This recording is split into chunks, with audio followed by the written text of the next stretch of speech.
अच्छा, 9 के कुछ बच्चियाँ हैं, इन्होंने कुछ बनाया है, देखते हैं क्या बनाए हैं।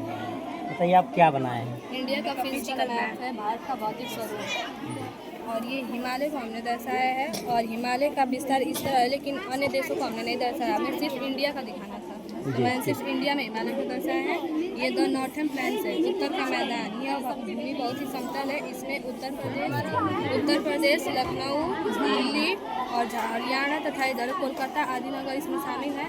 और ये सेंट्रल हाईलैंड्स है, मध्य उच्च भूमि। यहाँ पर पठारों का और पर्वतों का विस्तार पाया जाता है।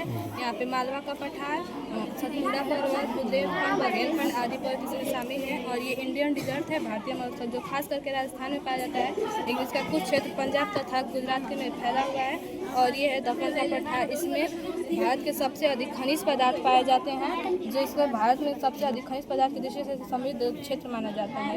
और यह पूर्वी घाट है, जो सतत नहीं है, क्योंकि इसे बंगाल की खाड़ी में गिर रहे नदियों ने इसे काट काट के खंडों में विभाजित कर दिया है। और ये पश्चिमी घाट है, जो सतत है, इसे केवल दौरों द्वारा पार किया जा सकता है। जी।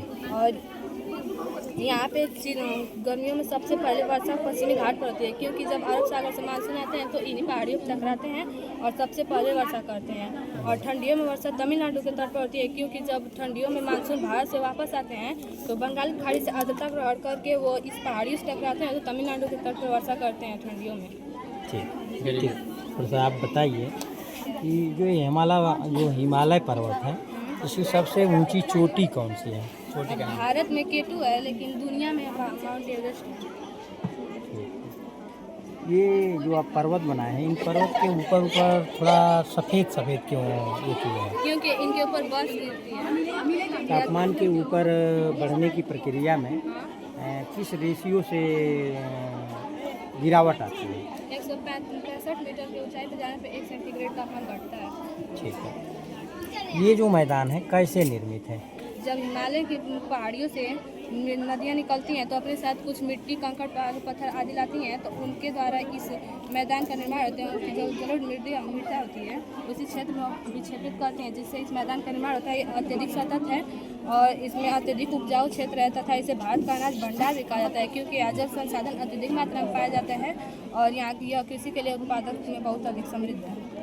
अच्छा, ये जो इधर आप थार का मरुस्थल बता रहे हैं, थार का मरुस्थल रेगिस्तान क्यों हो गया? क्योंकि यहाँ पे वर्षा बहुत कम होती है, क्योंकि मानसून इधर से आता है तो इधर आते आते उसकी आर्द्रता बहुत कम हो जाती है। यहाँ से 10 से 15 सेंटीमीटर तक ही वर्षा होती है, इसलिए यहाँ का जो स्थान है वो थार का मरुस्थल मिट्टी टूट कर बिखर गई। ठीक है, रेगिस्तान बन गया। ये जो आपका प्रायद्वीपी जो भारत है, यह किस युग में निर्मित हुआ था? ज्वालामुखी का लाखों वर्ष पहले जब ज्वालामुखी का विस्फोट हुआ था, उससे निकलने वाले मैग्मा के कारण इसका पठार का निर्माण हुआ था। यहाँ पे काली मिट्टी पाई जाती है। काली मिट्टी की विशेषता क्या होती है? इसमें कपास, दालें, तिलहन आदि की खेती उपयुक्त की जाती है। गन्ना आदि की खेती होती है। ठीक है।